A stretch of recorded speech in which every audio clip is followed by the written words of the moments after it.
Good morning friends. आज हम कक्षा 10वीं के इतिहास एवं राज्य शास्त्र इस विषय के अंतर्गत ब्रिज कोर्स सेतु अभ्यासक्रम जो हमारे लिए बनाया गया है उसके 18वें दिन के अभ्यास के बारे में हम चर्चा करने वाले हैं।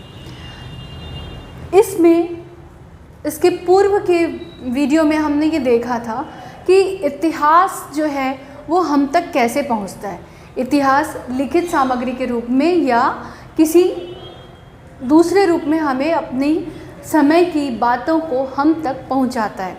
उसी प्रकार स्वतंत्र भारत में हम अपनी ज़िंदगी जी रहे हैं, लेकिन स्वतंत्रता से पूर्व भारत में क्या क्या समस्याएं थी, स्वतंत्रता से पूर्व भारत में कौन कौन से सामाजिक परिवर्तन हुए, कौन कौन सी सामाजिक समस्याएं थी जिनको समाज सुधारकों के द्वारा और कुछ ब्रिटिश ऑफिसर्स के द्वारा भी सुधारा गया।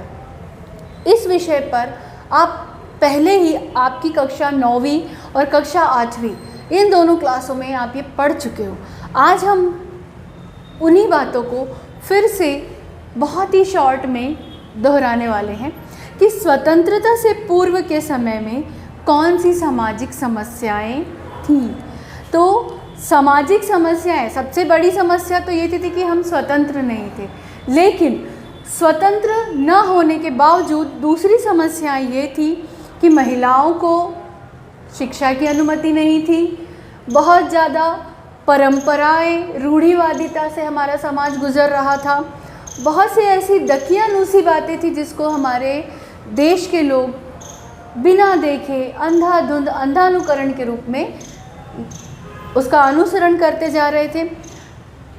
बलि प्रथा, जैसे कि जानवरों को नहीं मारना, लेकिन बलि प्रथा वहाँ पर चल रही थी।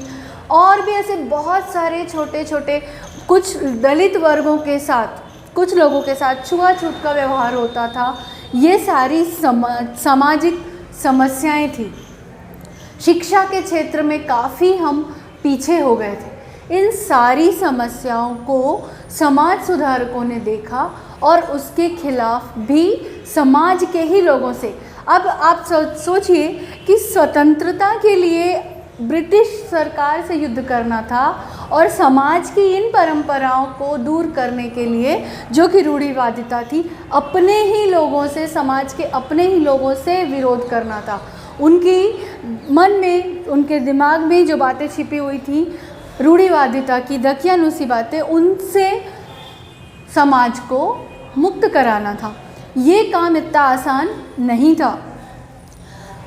पूरी परंपरागत तरीके से पूजा पाठ, कर्म कांड करना, ब्राह्मणवाद, दलित वर्गों के साथ छुआछूत का व्यवहार, ये सारी चीज़ों को दूर करने के लिए बहुत से समाज सुधारकों ने काम किया, जैसे कि महात्मा ज्योतिबा फुले, राजा राम मोहन राय, स्वामी विवेकानंद जी और गोपाल हरि देशमुख, पंतलू, महर्षि दोंडोकेशव कुर्वे और सर सैयद अहमद खां।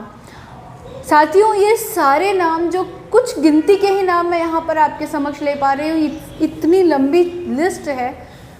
आपको कक्षा 8वीं और 9वीं की किताबें खोलकर इनके बारे में पुनः याद करना है, पुनः पढ़ना है कि आखिर इन लोगों ने क्या किया था। आपको ये जानकारी होनी चाहिए, तब आप 10वीं क्लास में इतिहास की और राज्यशास्त्र की अधिक अच्छे से अध्ययन कर पाएंगे। साथियों, स्वतंत्रता से पूर्व आज हम महिला शिक्षा के बारे में, वुमेन्स एम्पावरमेंट के बारे में जब बात करते हैं, और काफ़ी आगे महिलाएं निकल चुकी हैं, आज वो चार दीवारी में बंद नहीं है। लेकिन ये शुरुआत कैसे हुई, ये शुरुआत कहाँ से हुई, कब हुई, ये जानना भी बहुत आवश्यक है। स्त्री शिक्षा, ये कहा गया है कि परिवार में यदि माँ जो होती है, घर की प्रमुख महिला जो होती है, वो यदि साक्षर है, वो यदि पढ़ी लिखी है, तो घर का पूरा वातावरण जो है वो साक्षरतामय होता है। पढ़े लिखे जो पीढ़ियाँ हैं, आने वाली पीढ़ी पर भी उसका बहुत सकारात्मक प्रभाव पड़ता है। तो इसके लिए महिला का साक्षर होना बहुत आवश्यक होता है। तो ये बात उस समय में, स्वतंत्रता से पूर्व, लोगों के मन में ये था कि महिलाएं घर के बाहर पढ़ने के लिए नहीं जा सकती, उन्हें पढ़ने लिखने की और आज़ादी से घूमने की आज़ादी नहीं थी। तो ये शिक्षा के द्वारा ही संभव थी। ये सारी सामाजिक समस्याएं जो है वो शिक्षा के द्वारा ही दूर की जा सकती थी। तो शिक्षा कैसे दें, महिलाओं की शिक्षा कैसे प्रारंभ हो, इसके बारे में ज्योतिबा फुले जो है उन्होंने 1848 में पुणे के पास भिड़ेवाड़ा में सबसे पहली लड़कियों के लिए एक शाला जो है वो प्रारंभ की। इसमें उनकी पत्नी सावित्रीबाई फुले जी ने भरपूर योगदान दिया। उन दोनों के अथक प्रयास से आज महिलाओं की साक्षरता जो है वो आगे बढ़ी। सती प्रथा जैसा एक बहुत ही अभिशाप था समाज पे कि अगर पुरुष जो है, पति जो है, उसकी मृत्यु हो गई है तो पत्नी को उसके चिता के साथ जिंदा जला दिया जाता था। ये सारी बातें काफ़ी निंदनीय थी और क्योंकि एक महिला को भी पूरी तरीके से जीने का अधिकार था। तो आज हम ये सारी बातें समाप्त हो चुकी हैं समाज में, परंतु ये चीज़ें पहले थी, ये हमारे इतिहास में ये चीज़ें मौजूद थी। तो इन्हें दूर कैसे किया गया, ये कैसे हटी, ये जानकारी आपको लेना बहुत आवश्यक है। तो बच्चों, आपको 8वीं 9वीं दोनों क्लास की इतिहास की बुक को एक बार ज़रूर फिर से पलटाना चाहिए। आपको वो सारी चीज़ें बहुत अच्छे से याद हो जाएंगी और आप इनके बारे में, जो कि हमारे देश का गौरव है और हमारी शिक्षा का एक अभिन्न अंग है, इसकी जानकारी आपको मिल जाएगी। तो बच्चों, आई होप आप ये ज़रूर करेंगे। और इसके बाद आपको एक एक्टिविटी है कि सामाजिक और शैक्षणिक क्षेत्रों में कौन कौन से समाज सुधारकों ने काम किए थे, उनके नाम की आपको लिस्ट बनानी है। तो ये बात आप इजीली कर सकते हैं। आपको ये अंतर पहचानना होगा कि सामाजिक और शैक्षणिक क्षेत्र कौन सा है।